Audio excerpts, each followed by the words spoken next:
Hello, Jamie. Welcome to the podcast. Thank you. Glad to be here. I am so interested in this topic. When we spoke a couple months ago now, it was interesting just hearing your specific niche in what you do, and especially how it's so important and more present during the pandemic. So I would love to hear first just a little bit about you, your background, just so the audience can get an understanding of exactly what you do, how you got into this specific topic.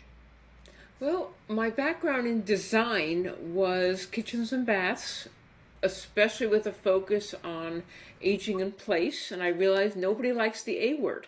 So I also found that, as we all get older, as we all have needs, even young parents who have busy kids can all benefit from the principles of accessibility and aging in place.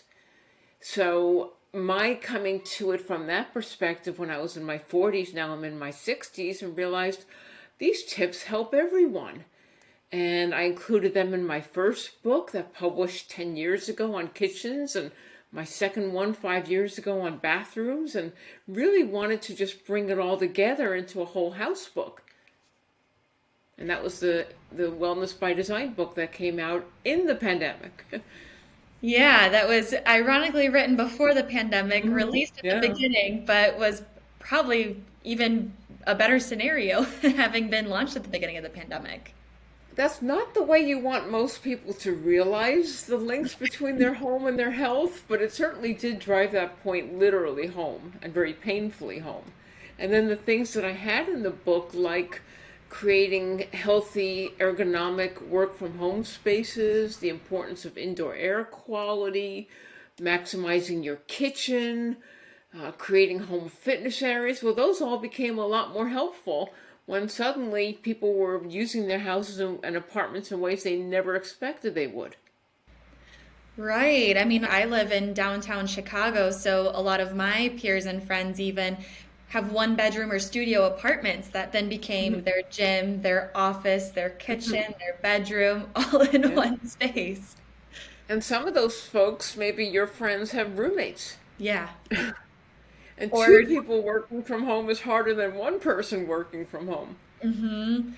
Yeah, I had actually the co-host of this podcast, her ex-boyfriend she was living with at the time.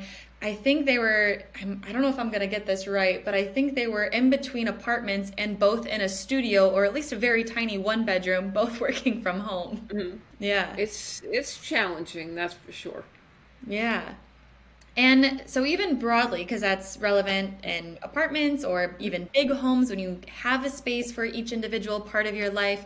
But one thing I noticed when I first went to your website was that you immediately see a question of, is your home supporting your health or sabotaging it? Can you dive into a little bit what you mean by this phrase? Well, I'm glad you asked because, again, that's something that's pre pandemic. And I realized, and I think a lot of people did too, is that maybe your home is helping you achieve what you want to achieve. We're still in January. Some folks are still focused on their New Year's resolutions. And some of the top ones are I'm going to exercise more, I'm going to eat healthier. Well, is your kitchen set up for convenient, healthy cooking?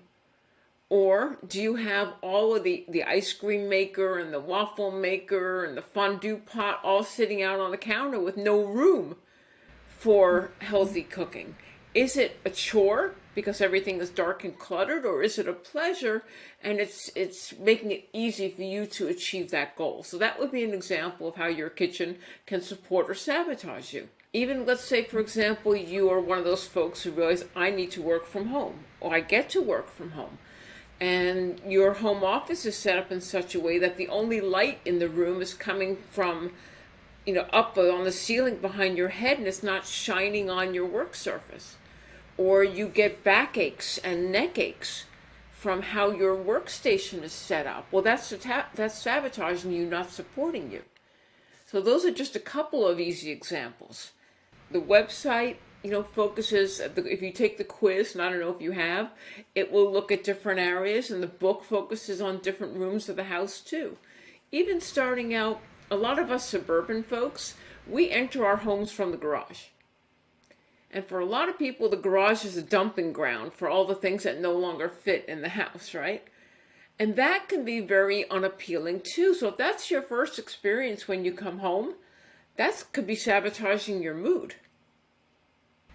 That's such a good point because I mean, as you were talking, I was thinking, that makes sense. I ended up getting my blender out because it was in a hidden dark cabinet, so I wasn't making smoothies as often as I'd like to. And we don't have a huge entryway, and so sometimes I come home with my big winter coat and my big clunky boots, and the entryway is basically the kitchen. It's a tinier apartment, and so you're running into things, throwing stuff, and you come in a little frustrated instead Yeah. of just relaxed and everything has its own place. So, hmm Yeah. Clutter can be very stressful. And I always suggest to people if you have the room or can create the room, create a household landing zone. So when mhm. you come in, you have a place to hang your coat, place to put your shoes or boots, even a basket for your mail, a place to charge your phone. Just make it easy for yourself to get organized as soon as you come in. And so everything isn't landing on that kitchen counter where it seems to be everyone's default. Every kitchen I ever walked into for a kitchen design project for years had that landing area where you couldn't use that for kitchen work. It became just the mail pile. I'm really happy this door behind me is shut so we cannot see the pile of mail on our kitchen counter because it may or may not be there. Um, And so you mentioned, some of the big areas were the kitchen, office, and a place to do your fitness if you don't have a gym membership or you have to do your workouts at home for whatever reason. And you mentioned, again, this book was written before the pandemic, but Yeah. those three areas in particular became even more important. Oh, Is yeah. there anything that you want to highlight about, we talked about kitchen a little bit, but about those three spaces and just really hitting home just the growth and development of the importance of those clean spaces since the pandemic? Okay, well, we touched on kitchen a bit, and again, think of that space as your home's fueling station. Food and drink are fuel. Your healthy smoothies are fuel. Your breakfast is fuel for your workday. So the kitchen is where all that is supposed to happen. So think about how can I make this kitchen work well and be a pleasant place to work while I'm in it. So, and that will, because people use their kitchens for entertaining, they use their kitchens for office work, maybe their kids are studying, from home there, but it really needs to prioritize healthy meal preparation. And when you put that as a priority and everything else gets organized around it, it's going to be a more supportive space for you. For home office, well, think about how long you're going to be using it. Are you going to be working from home indefinitely? Or is it just going to be, until your employer brings you back into the office? And that will determine what investment you need. You're not necessarily going to go and get a super expensive ergonomic desk chair if you're going to only be using it a couple hours a week and going back to the office.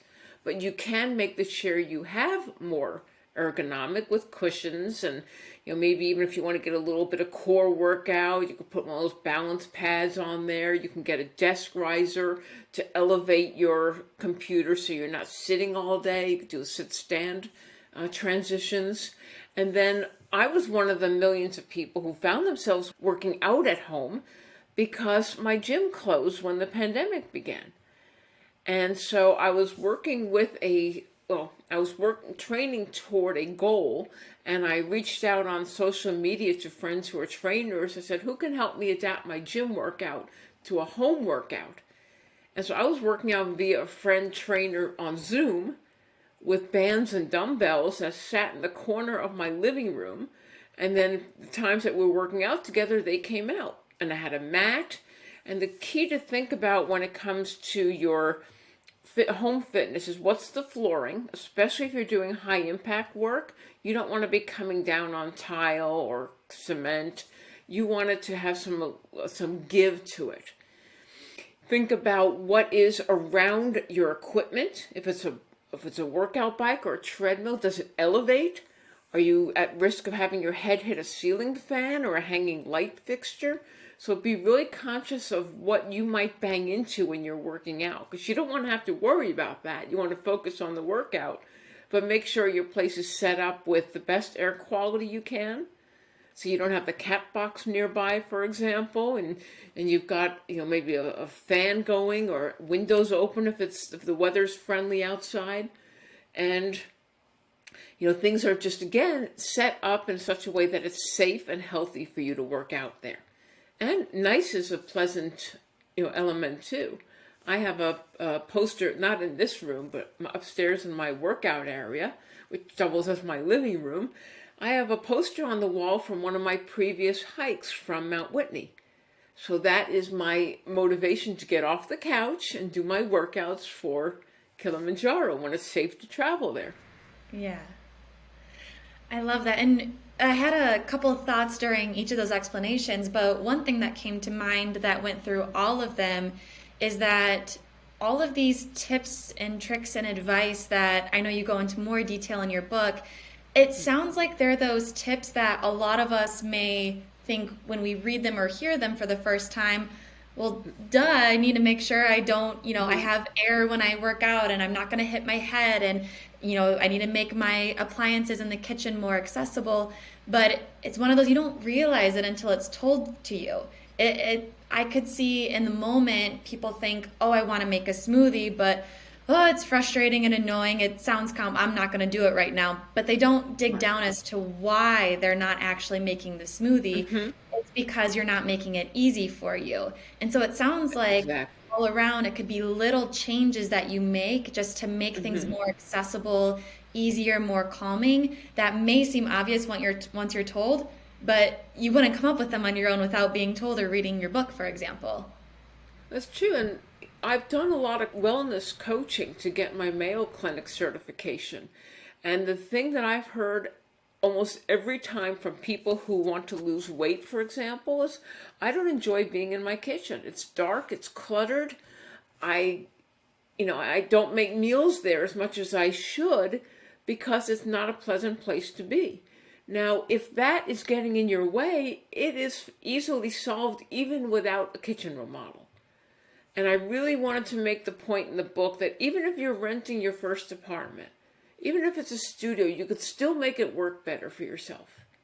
And I think wellness design should not be just for the well-to-do person in a big house. It should be for everyone at every stage in their life. Yeah, it also reminds me a little bit too of when I used to be in an office when I was in corporate world. There was such an emphasis on improving your office environment, the social aspect, the desk, the ergonomics, like you're saying. So there was such an emphasis, at least for me, from the companies that I worked for. But then at home, I haven't heard a lot of my friends talk about the importance of that. And I think given that so many more people are working from home, you really need to be taking that home. Think about companies want to reduce injury because it saves them money. You should want to reduce injury because it keeps you healthier and stronger and more able to do the things you want to do. So make the same investment in yourself that your company would make. Or And in even fact, more. if you work for a company, ask them if there's any employee assistance budget for a more ergonomic work chair. Or could you bring the one that you had at the office home while you're working there? Yeah. And so we've talked a lot about the kitchen and workout area in the home office.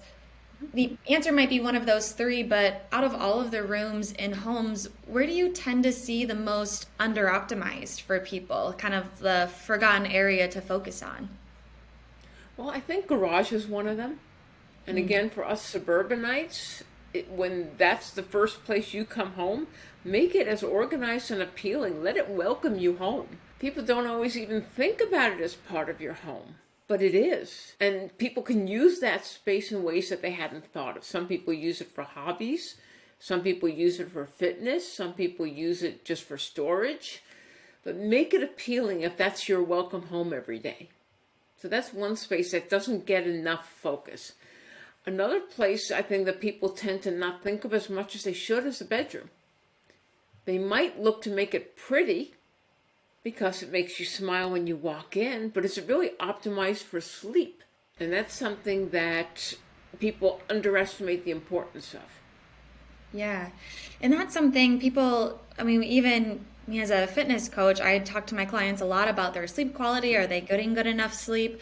But when you're saying optimize for sleep, what are some examples of that? Because we know sleep is so important, can help reduce stress, helps your recovery so you can work better, be more efficient, happier the next day. It helps your healthy habits, your nutrition habits. It sets up so many great things for the next day. So I'd love to hear your thoughts on optimizing for sleep.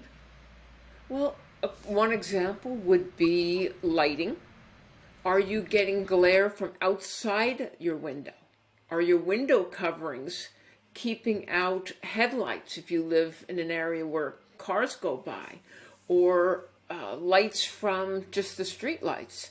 Are those glaring into your window? Well, consider a blackout window covering that will keep that from being a sleep interrupter. Think about what electronics you have in there. And are they just giving permanent blue light? Is your light on your desk, on your side table, optimized for sleep? Is it a warm light or a cool light? Is your alarm just jarring you awake in the morning? Are your furnishings, are they emitting toxic elements into the room? There are things like, rugs and linens and other fabrics and electronics even that just emit and impact your indoor air quality. Is the temperature right? Is the humidity level comfortable? And those are things you can change, not necessarily the carpet part, but you can offset the air quality issues with more plants that will absorb some of that. You can minimize the number of electronics in the room. You can, again, optimize your bedroom for sleep, not work. So if you do have your computer, it's the only space you have to work from home, then can you close it off so it's not visually or electronically getting into your sleep space? So those are just some examples. And of course, noise. How much noise are you getting from outside the room? And how can you muffle it? If you own the home, you can replace a hollow core door with a solid core door. If you don't, you can maybe move your bed to the other side. You can hang up, fabric on the wall, put in a bookcase against a noisy wall with books that will muffle the sound somewhat. So again, there are things you could do regardless of whether it's a rental or your own place. Yeah, and it's nice too because even the steps it sounds like to take to improve some of these spaces are also simple because that's something we talk about in building habits is if the path is simple then it's easier. And you mentioned it already with if your fitness area is set up easily accessible, warming, welcoming, motivating, you're more likely to work out. If your kitchen is set up that way, you're more likely to cook and eat healthier. Same thing with your sleep. But it also sounds like it's not like you have to do some huge renovation or anything in your Right. home to make it possible. Some of the tips sound so simple. And that was my idea in writing the book, that it should be simple. You don't have to do a $100,000 kitchen redo to have a more efficient kitchen. And most people are not going to do that. I've got some real fancy things in the book. For example, a built-in combi steam oven. If you're remodeling your kitchen, that's great, but there are countertop models you can get if you're not. So like we're saying, some of the steps to take can be very simple, but I'm sure there may be some people listening to this going, okay, I could probably optimize my bedroom, I could probably optimize my entryway, but I just don't have the time. I'm gonna worry about it later. What's something that you'd have to say to someone with those thoughts? I would say don't try to do everything at once because that could be overwhelming. Think about the thing that's most getting in your way and focus on one aspect of that.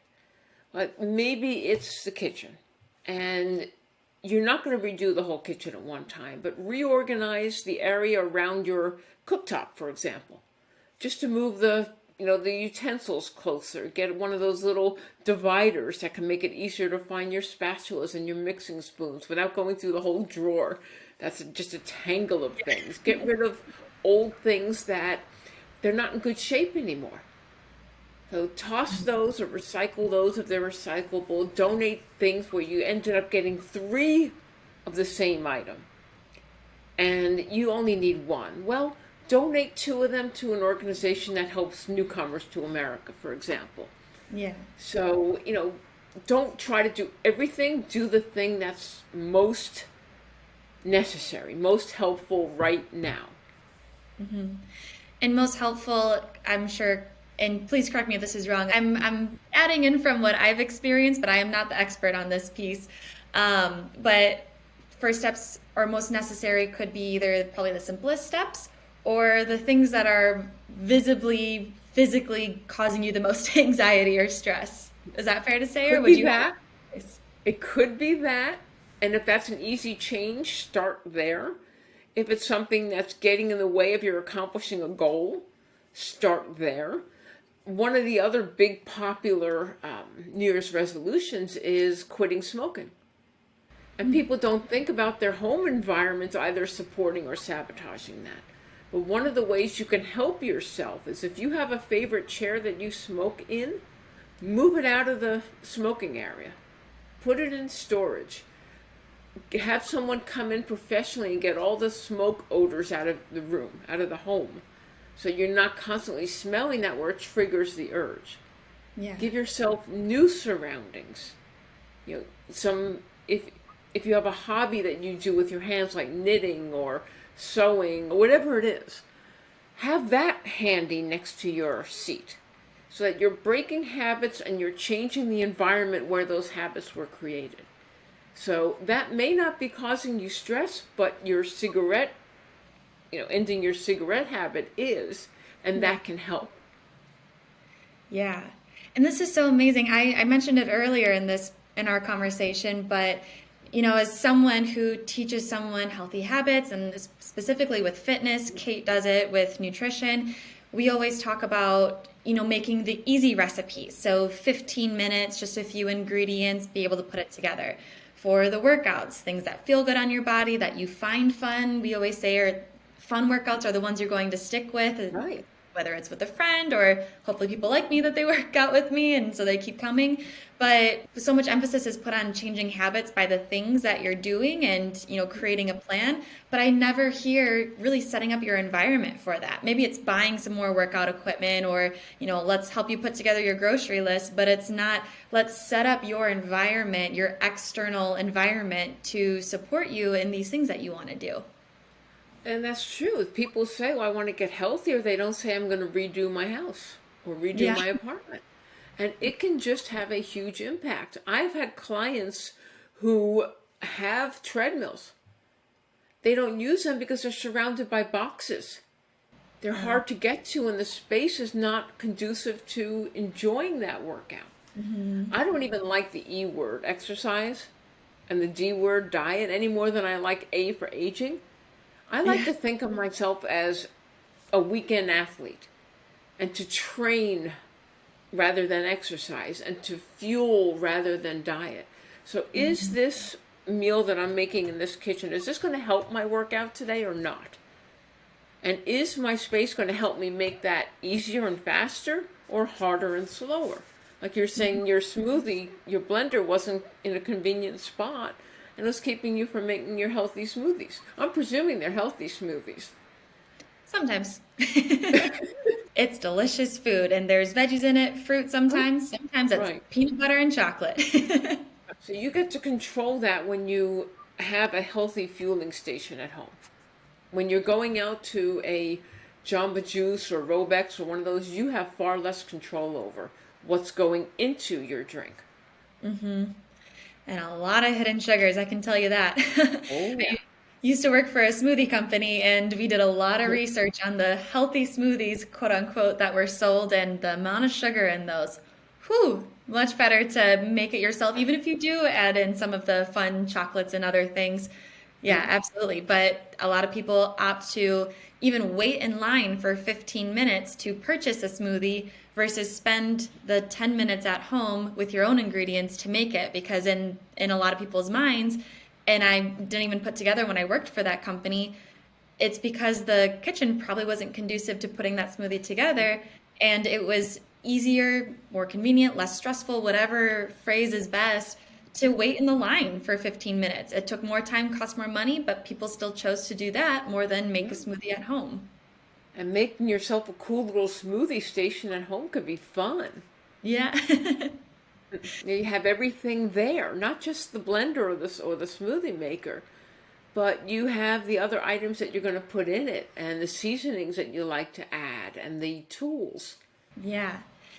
And then I'm also curious too, probably one of my final questions, is there anything in your book about different personality types in organizing? Because I know, for example, we did like a meal prep episode earlier, several episodes ago, and one of the advice was some people love cooking every single day. So advice around, setting up your kitchen for that fits in perfectly. Some people like to meal prep. Is there anything like that in terms of setting up your workspace or being conducive to the different habits that you have? Well, I'm not somebody who's a gourmet cook. I don't love to spend hours and hours in the kitchen myself, so I was writing it for people at different levels. And I think regardless of what end of that spectrum you're at, whether you're also the person who works out 30 minutes a day, 3 times a week, or you work out an hour a day, 5 times a week, there is something in there, and you decide which one fits your personality the best and which makes most sense for your home, your space, whether you're renting or owning, how interested you are in technology, because I have a whole chapter in there on smart home technology and what you should think about. And just, it's in there, it's just not organized in that way. But I think regardless of where you're at, you're going to find something that's helpful. Yeah. And like you said, you have everything from the if you are remodeling your home to the if you just want to make some quick changes. So in there Right. picking and choosing what fits best for you and kind of helping Yeah. to make your plan of making your home a more conducive place for your lifestyle. Right.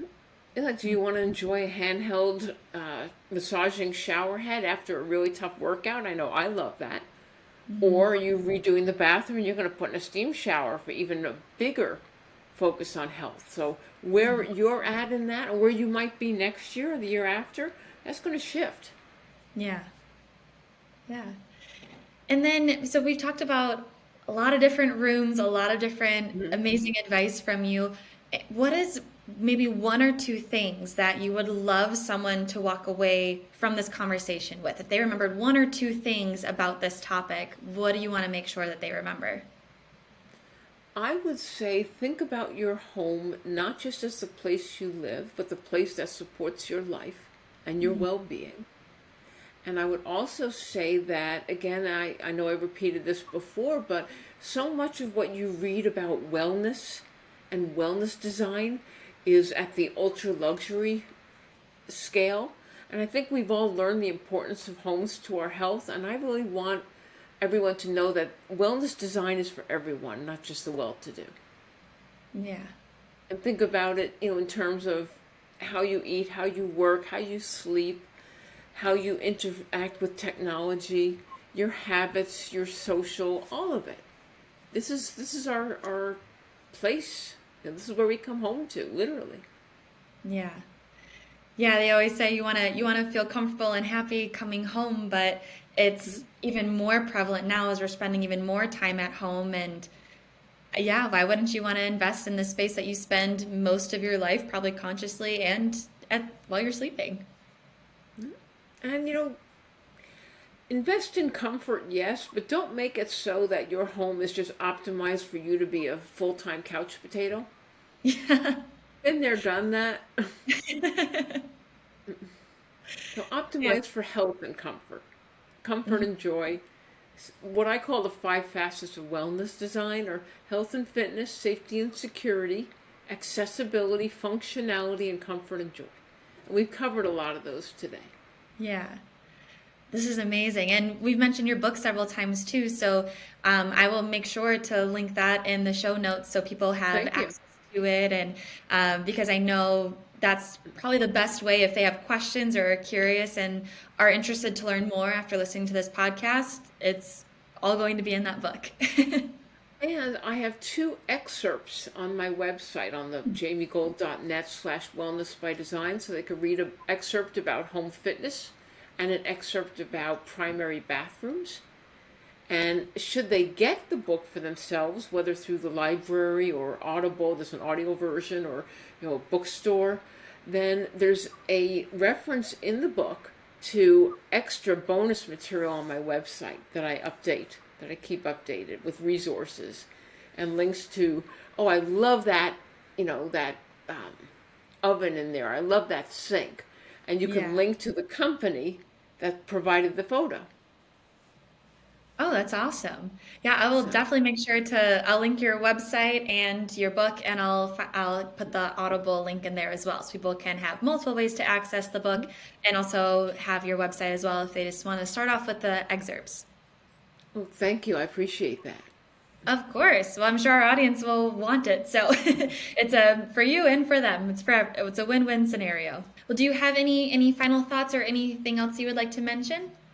Now, I just want to welcome you to the podcast world and Thank you. congratulate you on your recent launch. I'm looking forward to your audience hearing these tips and finding out more. And I thank you for your interest.